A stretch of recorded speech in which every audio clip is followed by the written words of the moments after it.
இன்னைக்கு ரொம்ப ரெஃப்ரெஷிங்கான ரொம்ப டேஸ்டியான டீ ரெசிபி தான் பார்க்க போறோம். பேசிக் டீ ரெசிபி கிடையாது. நம்ம வந்து மசாலா சாய் தான் எப்படி செய்யறதுன்னு பார்க்க போறோம்.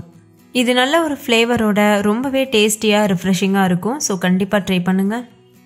இது டீ போட தெரியாதவங்க கூட ரொம்ப டேஸ்டியான டீ பண்ண முடியும்.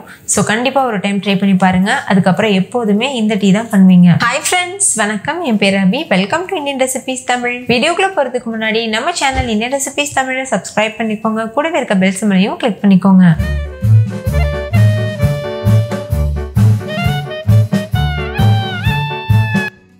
ஃபஸ்ட்டு இதுக்கு தேவையான மசாலா ப்ரிப்பேர் பண்ணணும். அதுக்கு ஒரு அடிகனமான பாத்திரம் சூடுபடுத்திட்டு 1/2 கப் அளவுக்கு ஏலக்காய் சேர்த்துக்கோங்க.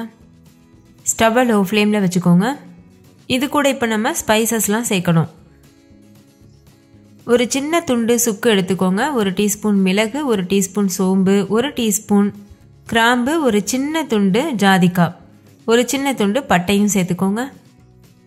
உங்களுக்கு இந்த ஸ்பைசஸோடைய ஃப்ளேவர் ரொம்ப நல்லா பிடிக்கும்னா 1/2 கப் அளவுக்கு ஏலக்காய்க்கு பதிலாக 1/4 கப் அளவுக்கு ஏலக்காய் சேர்த்துட்டு அதுக்கப்புறம் இந்த பொருட்கள்லாம் அதே அளவு சேர்த்துக்கோங்க. அப்போ உங்களுக்கு இந்த ஸ்பைசஸோட ஃப்ளேவர் வந்து ஜாஸ்தி இருக்கும். நான் இப்போ செய்கிற மசாலா வந்து ஏலக்காவோட ஃப்ளேவர் தான் ஜாஸ்தி இருக்கும். மற்ற பொருட்களோட ஃப்ளேவர்லாம் வந்து கொஞ்சம் மைல்டாக தான் இருக்கும். இப்போ இதை நல்லா வறுத்துக்கோங்க. லோ ஃப்ளேம்லேயே வச்சுட்டு ஒரு நிமிஷத்துக்கு வறுத்தா போதும். நம்ம ஏலக்காவை கையில் எடுத்து பார்க்கும்போது அது நல்லா சுடணும். பாருங்கள், இந்த மாதிரி. இது வந்து கரெக்டான பக்குவம். ரொம்ப சுடக்கூடாது. நம்ம கையில் எடுத்து தொடக்கூடிய அளவுக்கு இருக்கணும். இப்போ ஸ்டவ் ஆஃப் பண்ணிவிட்டு வேறு ஒரு பிளேட்டுக்கு மாற்றிட்டு முழுமையாக ஆற வச்சுருங்க. ஆறுனதுக்கப்புறமா ஒரு மிக்சி ஜாருக்கு மாற்றிட்டு ஃபைன் பவுடரை அரைச்சி எடுத்துக்கோங்க. பாருங்கள், இந்த மாதிரி. அவ்வளோதான். டீக்கு தேவையான மசாலா பவுடர் சூப்பராக தயாராகிருச்சு. இதை ஒரு ஏர்டைட்டான கண்டெய்னரில் போட்டு நீங்கள் ஸ்டோர் பண்ணி வச்சுக்கலாம். இந்த பொடி வந்து நல்லா ஆறணும். ஆறுனதுக்கப்புறமா நீங்கள் வந்து ஒரு கண்டெய்னரில் போட்டு ஸ்டோர் பண்ணி வச்சுக்கலாம். இது 6 மாதம் வரைக்கும் கூட கெட்டு போகாமல் இருக்கும். ஓகே, இப்போ மசாலா சாய்க்கு தேவையான மசாலா தயாராகிருச்சு. இப்போ டீ போட்டு ஸ்டார்ட் பண்ணிடலாம். ஒரு பேனில் 1/2 கப் அளவுக்கு தண்ணி சேர்த்துக்கோங்க. இப்போ நம்ம 3 பேத்துக்கு டீ செய்ய போகிறோம். தண்ணி லேசாக சூடானதும் 1/2 டீஸ்பூன் அளவு நம்ம செஞ்ச மசாலா பொடி சேர்த்துட்டு 1/2 டீஸ்பூன் அளவுக்கு டீ தூள் சேர்த்துக்கோங்க. நீங்கள் எந்த அளவுக்கு டிகாஷன் ஜாஸ்தி எடுத்துக்குவீங்களோ அந்தளவுக்கு டீ தூளோட அளவை நீங்கள் கூட்டவோ குறையவோ செஞ்சுக்கலாம். இது கூடவே சர்க்கரை சேர்த்துக்கோங்க. 3 டீஸ்பூன் அளவுக்கு சர்க்கரை சேர்த்துக்கோங்க. சர்க்கரையோட அளவும் அதே மாதிரி தான். உங்களுடைய சுவைக்கு தகுந்த மாதிரி நீங்கள் அதிகமாகவோ குறைவாகவோ சேர்த்துக்கலாம். இந்த மாதிரி நல்லா கொதிச்சு வரும்போது பால் சேர்த்துடணும். காய்ச்சி ஆற வச்ச பால் தான் சேர்த்துருக்கேன். 1/2 கப் அளவுக்கு பால் சேர்த்துக்கோங்க. 1/2 கப் தண்ணிக்கு 1/2 கப் அளவுக்கு பால் கரெக்டாக இருக்கும்.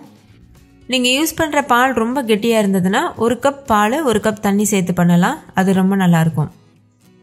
இப்போ மீடியம் ஃப்ளேமில் வச்சு ஒரு 5 நிமிஷத்துக்கு கொதிக்க வச்சுக்கோங்க. கொதிச்சதுக்கு அப்புறமா ஸ்டவ் ஆஃப் பண்ணிவிட்டு நம்ம சர்வ் பண்ணிடலாம். இப்போ ஒரு 5 நிமிஷத்துக்கு நல்லா கொதிச்சிருச்சு. இந்த ஸ்டேஜில் நல்ல ஒரு ஃப்ளேவரோட நல்ல வாசனை வரும். கண்டிப்பாக ஒரு டைம் இதே போல் டீ செஞ்சு குடிச்சு பாருங்கள். அதுக்கப்புறம் எப்போதுமே இந்த மசாலா சாய் தான் குடிப்பீங்க. அவ்வளோ டேஸ்டியாக இருக்கும். இப்போ ஒரு சன்னியில் டீயை வடிகட்டிடுங்க.